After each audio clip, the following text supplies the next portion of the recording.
Hello friends, मैं हूं रूपाली और आप देख रहे हैं इमेजिनेशन फैक्ट्री।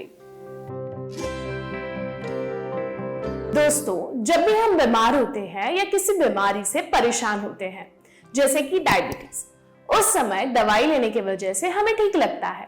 लेकिन डायबिटीज जैसी बीमारी में मेडिसिन की वजह से ब्लड में मौजूद शुगर कंट्रोल करने में मदद होती है। लेकिन क्या आपको पता है कि दवाइयां शरीर में कैसे काम करती है? चलिए तो फिर जानते हैं how medicine works in human body.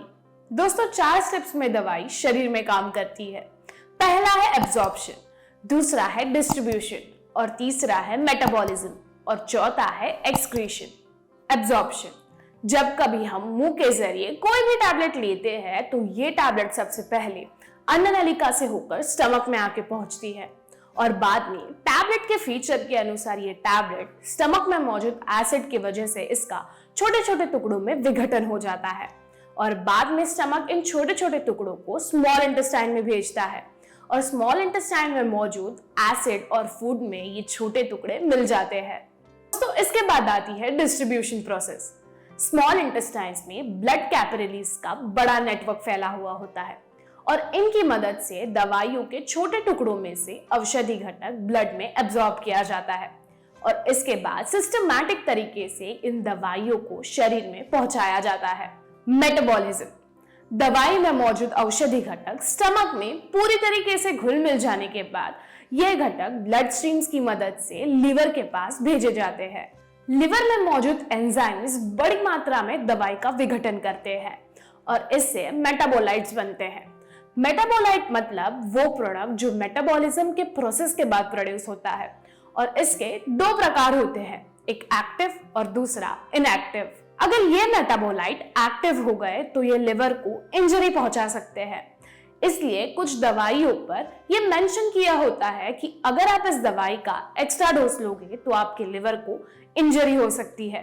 दोस्तों, अभी आती है 4th स्टेप, एक्सक्रीशन। ये जो इनएक्टिव मेटाबोलाइट्स लीवर के द्वारा किडनी, लंग्स और लार्ज इंटेस्टाइन के पास पहुंचाए जाते हैं। किडनी एक्सक्रीशन प्रोसेस में इनएक्टिव मेटाबोलाइट्स यूरिन के द्वारा शरीर के बाहर भेजे जाते हैं। लंग्स एक्सक्रीशन प्रोसेस में गैसेस मेटाबोलाइट्स को एक्सहेलेशन के द्वारा शरीर के बाहर भेज देते हैं। लार्ज इंटेस्टाइन एक्सक्रीशन प्रोसेस में ये इनएक्टिव मेटाबोलाइट्स फीसिस यानी कि मल के रूप में शरीर के बाहर डाल दिए जाते हैं। लेकिन हमारे शरीर में कहां पर प्रॉब्लम है, ये दवाइयों को कैसे पता चलता है? चलिए इसका जवाब भी एक एग्जाम्पल की मदद से जानते हैं। जब कभी हमारे शरीर में किसी भी जगह दर्द होने लगता है तो वहां पर केमिकल सब्सटेंस बनता है और दवाई में भी इस केमिकल सब्सटेंस को विरोध करने वाले घटक मौजूद रहते हैं। जब दवाई में मौजूद ये घटक दर्द करने वाले जगह पर पहुंचते हैं तब दर्द होने वाले जगह का प्रभाव ये दवाई कम कर देती है और इसी वजह से दर्द होना रुक जाता है और हमें ठीक लगने लगता है। लेकिन दवाई शरीर में कितनी देर में काम करना शुरू करती है और शरीर को कैसे आराम देती है? चलिए देखते हैं। जब दवाई फास्टर या स्लोअर सिस्टमैटिक सर्कुलेशन माध्यम से शरीर में फैलती है तब उस दवाई की वजह से लॉन्गर या शॉर्टर एक्शन प्रोड्यूस होता है। तो चलिए इस बात को एक एग्जाम्पल की मदद से समझते हैं। जब एक हृदय रोग के मरीज की छाती में हल्का सा दर्द होता है तो डॉक्टर उसे सॉर्बिट्रेट टैबलेट देते हैं और उसे टंग के नीचे रखने को कहते हैं, क्योंकि टंग के नीचे ब्लड कैपिलरीज का बड़ा नेटवर्क होता है और उसके जरिए दवाई तुरंत सिस्टमैटिक सर्कुलेशन से पूरे शरीर में फैल जाती है। उसे फास्ट सर्कुलेशन कहते हैं।